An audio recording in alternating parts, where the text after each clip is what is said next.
Assalamualaikum warahmatullahi wabarakatuh. Hey guys, perkenalkan, kami dari mahasiswi Universitas Islam Negeri Sumatera Utara dari jurusan Bimbingan Konseling Pendidikan Islam. Nah, di sini kita kedatangan nih narasumber yang cantik dan humble ini ya. Nah, jadi kami mau nanya-nanya nih dok. Tapi kan sebelum kami nanya, boleh kali dokter perkenalkan untuk teman-teman kita ini. Halo semuanya, perkenalkan nama saya Dr. Nentina, tapi bisa dipanggil Dr. Negi. Halo dok. Saya dari Universitas Sriwijaya, dulu angkatan 2015. Sekarang kerjanya ngisi-ngisi klinik aja sih, sehari-hari. Berarti udah padat juga jadwal ya dok. Langsung aja kali kita ya dok, langsung ke tema kita. Jadi tema kita pada hari ini itu tentang kurang tidur, emosi berantakan, apa yang terjadi pada otak. Iya betul. Nah jadi kayak dampaknya kurang tidur itu pada otak itu gimana? Terus apakah mempengaruhi sistem saraf di otak gitu? Nah itu pembahasan kita pada video kali ini. Oke, jadi gini dok, pertanyaan yang mungkin sering nih ditanyain sama orang-orang, termasuk saya sendiri gitu kan dok, terkait kurang tidur nih. Jadi benar atau enggak sih dok? Katanya kalau kita kurang tidur atau tidur kita nggak cukup, emosi itu nggak stabil, sulit dikontrol. Gimana dok? Iya, benar banget. Jadi kita tuh kan secara medis tuh emosi itu kerjaan otak. Jadi di otak kita ini ada sistem, namanya itu adalah prefrontal cortex. Jadi dia ini bagian otak yang bikin kita bisa mikir, nahan diri. Jadi biar bisa kita mikir sebelum melakukan ini 2 kali kita pikirin gitu. Terus dia ini masalahnya bagian ini tuh yang paling boros energi. Salah satu yang paling buat boros energi. Jadi kalau kita kurang tidur kan energi kita tuh berkurang ya. Betul mas. Nah terus jadi dia setelah itu ada satu lagi bagian namanya amigdala. Pernah dengar kan? Pernah. Apa tuh nama band ya? Jadi dia tuh tugasnya ngatur marah, takut, panik, Emosi. Nah, jadi kalau misalnya prefrontal cortex ini melemah, amigdala kita tuh jadi lebih dominan. Jadi hasilnya apa? Logika turun, terus emosi kita kan naik. Makanya orang kurang tidur tuh sering gampang tersinggung. Hal kecil jadi terasa besar, terus ngomong dulu baru mikir belakangan.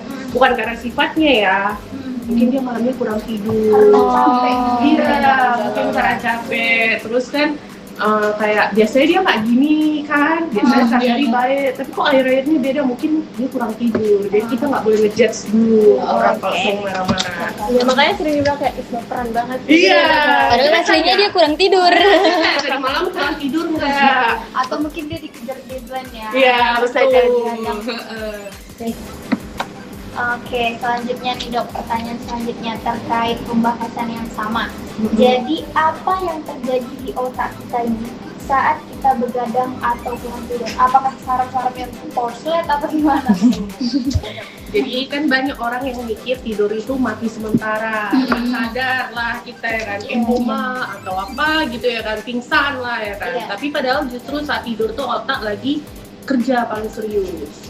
Jadi pas kita tidur otak tuh lagi nyortir nih memori mana yang disimpan, mana yang dibuang, terus untuk meredam emosi biar kejadian hari ini tuh nggak kebawa untuk besok. Terus dia tuh untuk nurunin hormon stres, terus membersihkan sisa-sisa metabolisme lah di otak tuh lewat sistem. Pokoknya bahasa kerennya itu otak kita lagi dicuci.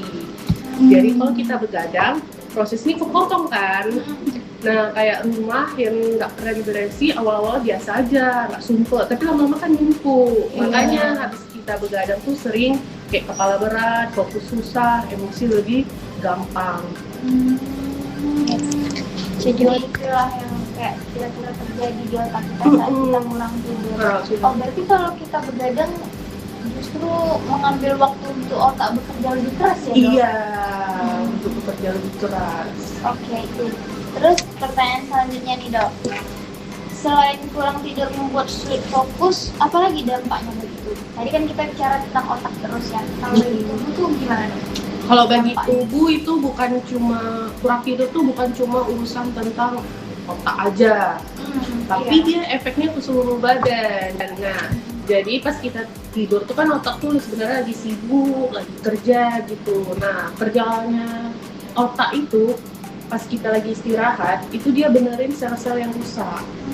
Jadi hasil aktivitas kita seharian itu kan pasti ada sel-sel kita yang rusak.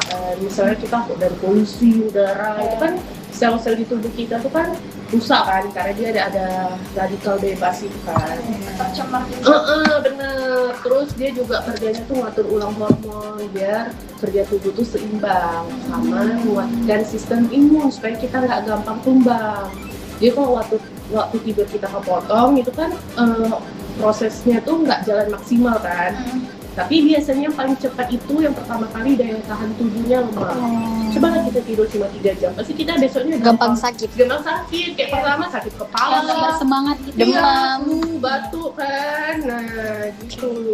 Terus jadi gampang pegal, capek. Nah, terus habis itu satu lagi sama lapar. Kalau kita sering kurang tidur pasti kita sering merasa lapar kan. Nah, Contohnya kalau begadang dia pasti lapar. pasti Malu kayak gitu ya. Iya, padahal baru makan jam 8, terus kita begadang jam 1, Iya. saya begadangnya karena belajar. Pasti jam Lapar 12, lagi. jam 1 Pasti mau ngemil kan. Iya. Atau nggak mesti belajar nonton drama Korea Iya. kan gitu. Karena hormonnya tuh lagi kacau gitu. Jadi kalau dampaknya terus-menerus ini, pertama tuh berat badan naik lah. Iya, ya. Terus tekanan darah juga ikut naik, sama metabolisme yang terganggu. Jadi kurang tidur tuh bukan hal yang sepele sebenarnya. Mungkin awal-awal oke lah, sekali 2 kali kan masih tubuh tuh masih beradaptasi kan. Tapi lama-kelamaan kan jadi susah, tubuh kita bingung. Nah, kalau tadi kita bahas kurang tidur itu dampaknya ke seluruh badan, Dok. Ada nggak ya, Dok, kaitannya kurang tidur ini dengan stres atau depresi? Oh iya, ada. Jadi dia ini ada hubungannya. Jadi dia hubungannya 2 arah. Jadi bukan cuma kurang tidur bikin stres, tapi dia juga bikin tidur kita berantakan ya. Jadi kalau kita kurang tidur itu kan ada hormon stres dia, namanya kortisol. Jadi kortisol ini sebenarnya dia hormon siaga yang bikin kita waspada, alert lah gitu kan. Jadi kalau misalnya hormon kortisol ini ada terus, naik terus, jadi kan bikin badan kita tuh semakin waspada, fokus, siap ngadepin bahaya gitu lah. Jadi kan kita nih, tubuh kita jadi survival mode, jadi seperti kayak hidup di mode darurat lah gitu kan, nggak pernah dapet sinyal aman, tenang, kayak calm gitu kan. Nah makanya orang kurang tidur tuh sering merasa tegang, gampang cemas, terus susah relax. Nah malah iya, terus suka marah-marah lah, kita bilang darah tinggi gitu kan bahasa awamnya.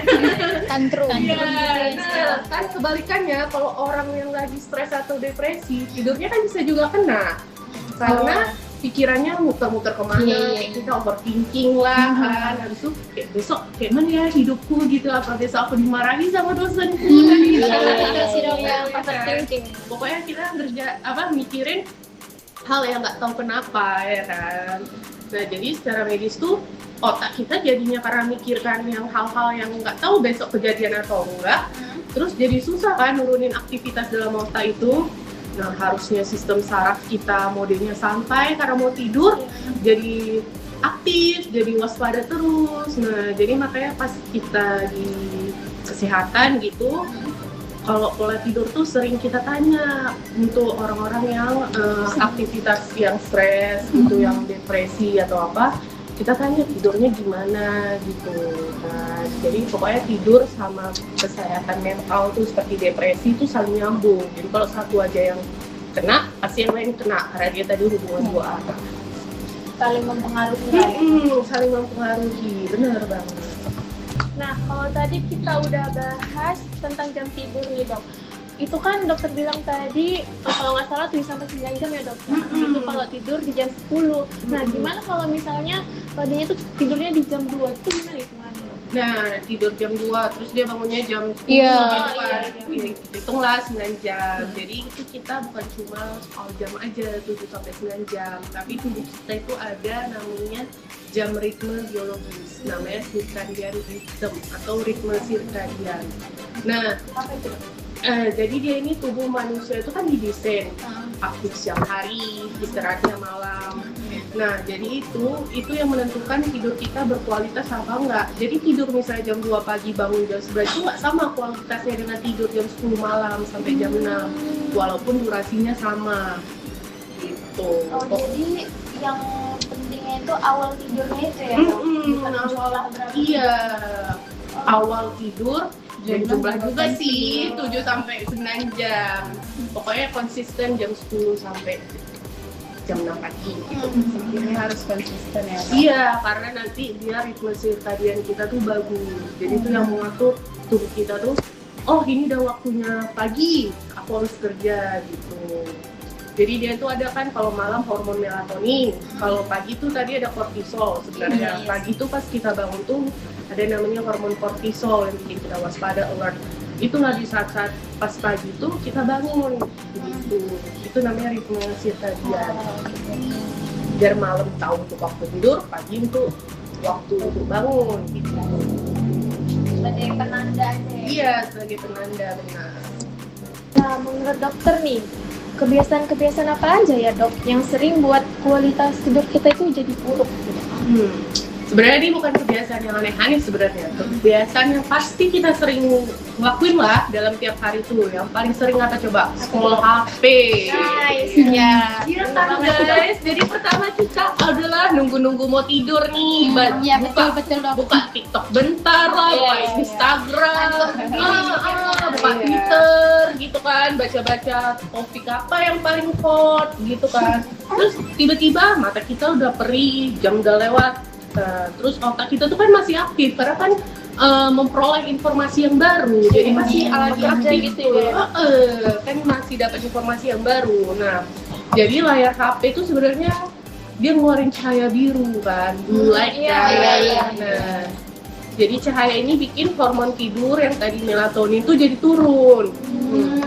Melatonin ini tugasnya untuk tadi kan dibahas untuk ngasih sinyal ke otak, ini tuh udah malam, waktunya tidur gitu ya. Terus kalau sinyal HP kita tuh masih ada, layar apalagi HP-nya kurang terang ya, yang full Iya.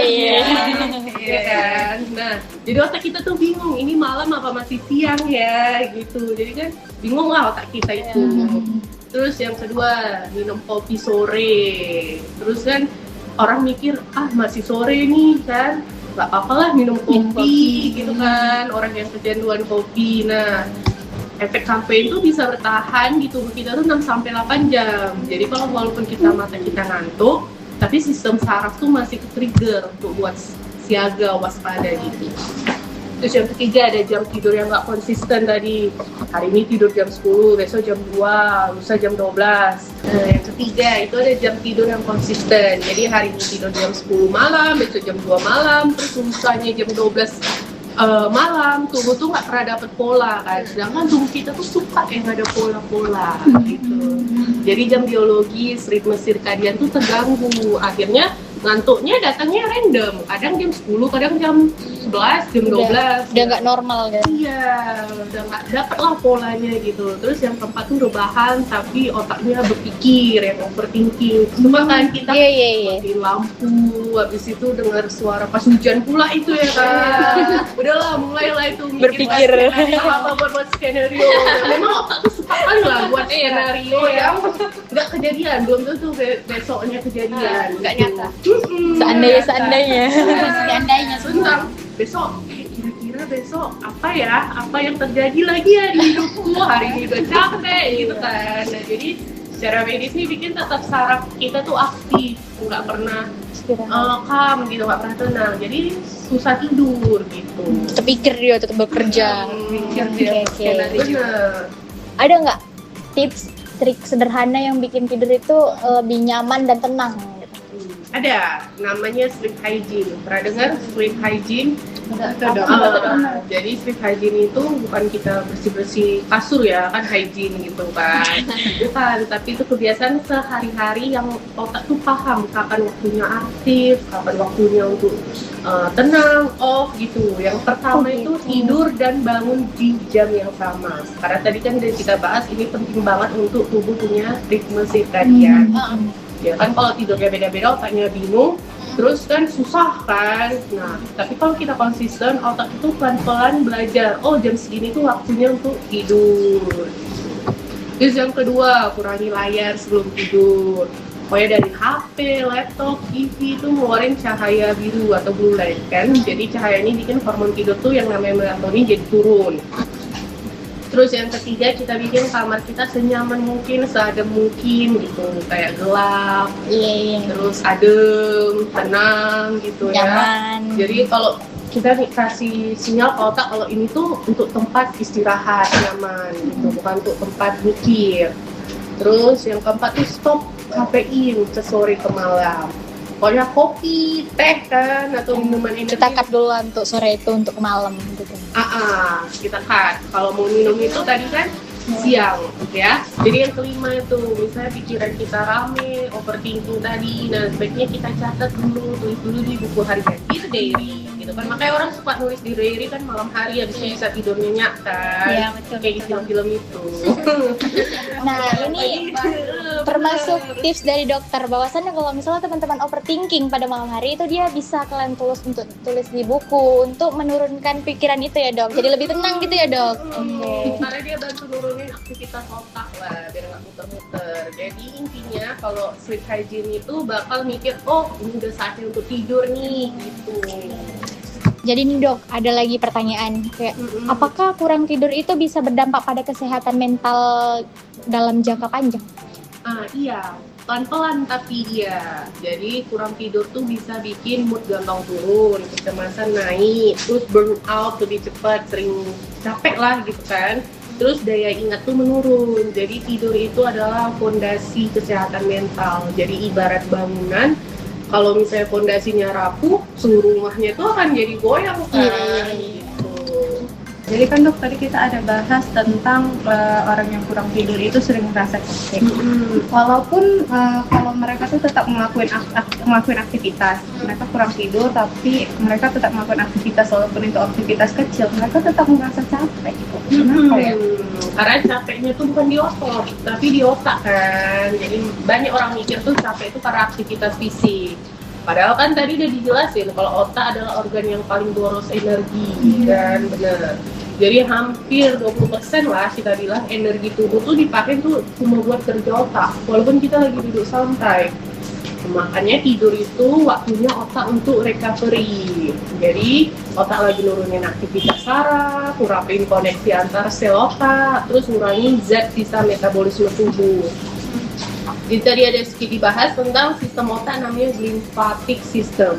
Jadi secara gampangnya ini sistem pembersih otak. Dia baru kerja optimal saat kita tidur.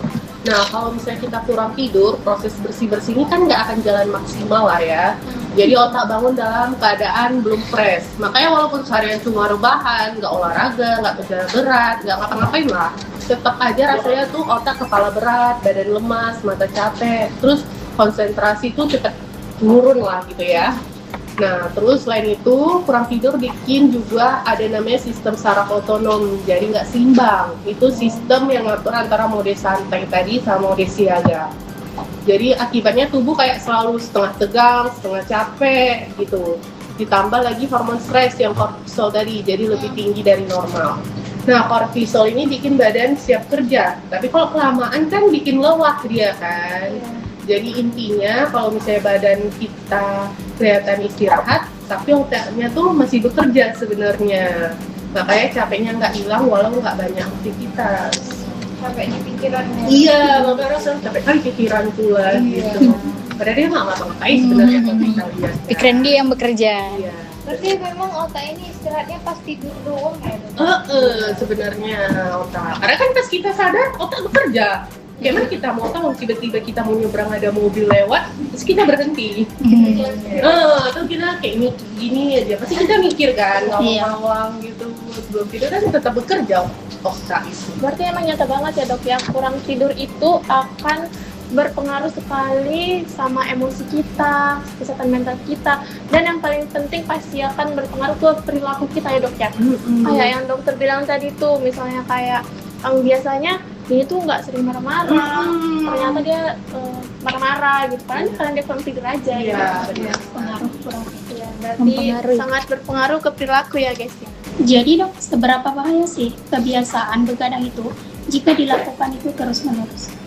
Jadi begadang itu kayak utang, ya. Kayak pertama itu nggak langsung terasa bahayanya, karena kita masih bilang aman kok, masih bisa ngopi, masih bisa kerja. Tapi emang iya awal-awalnya, karena tubuh kita tadi kan pinter beradaptasi. Jadi kalau kita kurang tidur tuh, dia bakal nge-push diri sendiri untuk keluarin hormon stres tadi yang kortisol, biar kita tetap melek dan jalani hari-hari. Nah, jadi kan kortisol itu untuk mode darurat, mode alarm ya kan. Dipakai sesekali oke lah, dipakai tiap hari jadinya badan jadi capek, tapi tetap dipaksa untuk kerja seharian. Jadi awalnya efeknya kayak bangun, tapi rasanya kayak belum ngeh gitu ya, masih berat. Ya, badan pegel-pegel walaupun nggak ngapa-ngapain, terus dikit-dikit kesel, terus mikir lama, responnya lambat kayak brain fog kan. Iya. Terus biasanya orang bilang pasti kurang kopi gitu kan, terus stimulan lah kan. Padahal sebenarnya otak tuh sama saraf lagi kelelahan. Jadi kalau kebiasaan ini efeknya ke mana-mana lah. Pertama tuh ke jantung. Jadi kerja lebih keras karena badan kebiasaan tegang tadi kan, hormon kortisol tadi. Jadi tekanan darah gampang naik. Ini yang bikin lama-lama kita jadinya darah tinggi. Iya benar. Terus metabolisme kita kan juga ikut rusak. Jadi tidur itu untuk waktunya hormon insulin untuk kerja. Jadi kalau tidur kurang, insulinnya nggak efektif. Makanya gampang lapar, gampang pengen yang manis-manis, berat badan naik gitu kan. Nah kalau insulinnya tuh rusak kan juga dia beresiko ke diabetes mellitus. Penyakit diabetes apa? Kencing manis ya. Iya. Terus yang paling sering bikin efeknya tuh ke mental, ke pikiran. Jadi kurang tidur bikin otak kita tuh susah menenangi emosi gitu ya. Jadi mood gampang turun, stres cepat numpuk kan. Terus burnout tuh lebih cepat datang. Jadi pada intinya kalau misalnya badan dipaksa jalan terus, padahal capek, kalau tiap hari gitu kan jelas nggak aman ya, sangat berbahaya. Jadi tadi dokter bilang kalau misalnya kita begadang, kurang tidur itu bikin banyak penyakit datang ke kita gitu kan. Bahkan kayak diabetes bisa datang gitu kan. Nah, jadi gimana nih buat kami nih mahasiswa ini yang harus begadang ngerjain tugas gitu dong. Pas deadline. Iya, deadline. Tahu lah rasanya, karena kan dulu juga mahasiswa kan. Tapi yang pertama itu jangan nunda-nunda pekerjaan. Sebisa mungkin kerjainlah sebelum matahari terbenam. Atau mungkin karena saking banyaknya, oke lah sesekali nggak apa-apa ya. Kan tadi kan masih bisa beradaptasi ibu kita, tapi jangan tiap hari, itu yang buat masalah. Sampai otak terbiasa. Bener. Memang resikonya nggak sekarang karena kita kan masih muda. Iya sih. Tapi mungkin umur 40, umur 35 aja sekarang udah banyak yang sakit-sakit kan. Iya. Lalu dok, kapan gejala kurang tidur atau sulit tidur itu sebaiknya mulai dikonsultasikan ke tenaga kesehatan? Jadi kita luruskan gini ya, Kak, semuanya kita susah tidur harus langsung ke dokter. Maksudnya kita tiap hari susah tidur langsung ke dokter gitu ya, padahal cuma 2 hari aja ya kan. Ya oke lah, kok pengen ke dokter ya nggak apa-apa lah, sekedar konsultasi. Tapi kan namanya hidup ada fase capek, stres gitu kan, overthinking itu masih wajar. Tapi kan ada titik di mana kalau misalnya itu bukan kurang tidur yang nggak kayak Yang ekstrim gitu ya. Yang ekstrim. Jadi yang pertama kita mulai konsultasi itu adalah pertama susah tidur tuh udah terjadi hampir tiap malam dan jalan lebih dari 2-4 minggu. Kalau misalnya 3 hari aja ya udahlah, kita coba dulu sleep hygiene tadi kan. Nah, terus yang kedua bangun tidur nggak pernah merasa seger. Tidurnya udah lama tapi badan tetap capek, kepala berat, moodnya jelek ya kan. Nah itu tanda-tanda kualitas tidur kita yang bermasalah. Terus yang ketiga yang paling penting ini sebenarnya ngaruh ke aktivitas sehari-hari. Jadi fokus kerjanya mulai menurun, gampang marah, gampang cemas, performa pekerjaannya turun. Jadi kalau misalnya dia udah mulai mengganggu hidup sehari-hari itu sinyal buat cari untuk bantuan. Nah terus yang keempat tuh dibarengi sama keluhan mental. Nggak semua susah tidur tuh harus kita langsung ke dokter ya, kan nggak mesti kita 3 hari sekali langsung tanya ke dokter. Tapi sebenarnya nggak apa-apa, karena kan ya udahlah konsultasi kan. Nah, tapi kan wajar, namanya hidup itu ada fase capek, fase stres, pikiran rame, itu masih wajar. Tapi ada titik di mana kita ngerasa kalau ini tuh nggak wajar gitu. Kurang tidur kita ini kayaknya nggak wajar, nggak sehari-hari yang aku rasain. Nah, jadi sebaiknya pemulai konsultasi itu yang pertama, susah tidur terjadi hampir tiap malam dan lebih dari 2-4 minggu. Udah coba tidur di lebih awal, udah matiin HP, tapi tetap susah tidur atau sering kebangun. Kayak jam 1 bangun, jam 2 bangun, jam sekali lah bangun. Nah, kedua, bangun itu nggak pernah ngerasa segar. Tidurnya lama tapi badan tetap capek, kepala berat, moodnya jelek. Nah, ini berarti kualitas tidur kita ini lagi bermasalah. Yang ketiga ini ngaruh ke aktivitas sehari-hari. Misalnya fokus kerja kita jadi menurun, gampang marah, gampang cemas, performa kerja kita tuh turun lah. Kalau tidur udah mulai ganggu ke hidup kita, itu udah mulai kita tuh untuk nyari bantuan ke profesional. Terus yang keempat, dibarengi sama keluhan mental, misalnya cemas berlebihan, sedih terus, gampang panik, terus pikiran negatif makin sering. Jadi kan tadi udah dibahas kalau misalnya di dunia medis tuh tidur itu sering untuk jadi pintu masuk untuk nilai kesehatan mental kita. Jadi kalau misalnya kalau tidur udah jadi sumber masalah, ya berarti solusinya bukan lagi istirahat. Itu tandanya kita harus minta ke bantuan profesional. Gitu. Di dunia medis itu tidur itu jadi suatu pintu masuk untuk nilai kesehatan mental kita. Jadi kalau misalnya tidur kita dari udah sumber jadi masalah, bukan solusi lagi istirahat yang tadi udah istirahat tapi nggak hilang-hilang bebannya, itu tandanya kita harus cari minta bantuan. Bukan berarti kita lemah ya untuk minta bantuan, tapi kan kita pengen tahu sebenarnya aku ini kenapa sih gitu, apa yang terjadi pada tubuh, apa yang terjadi sama tubuh aku ini kenapa gitu. Jangan malu untuk minta bantuan, karena kan it's okay. Kadang kita memang perlu untuk menyepelekan, jangan menyepelekan, karena tadi kan udah dibahas banyak banget kan dampaknya ternyata. Dari yang hipertensi, Iya, dari hipertensi, diabetes. Terus jangan salah, kurang tidur kan tadi daya ingat kita kan menurun. Jadi mudah lupa. Terus pasti kita kalau misalnya lagi pendidikan gini kan, jadi nilai kita jadi jelek kan. Karena apa yang dibahas dulu kan pasti nggak masuk-masuk.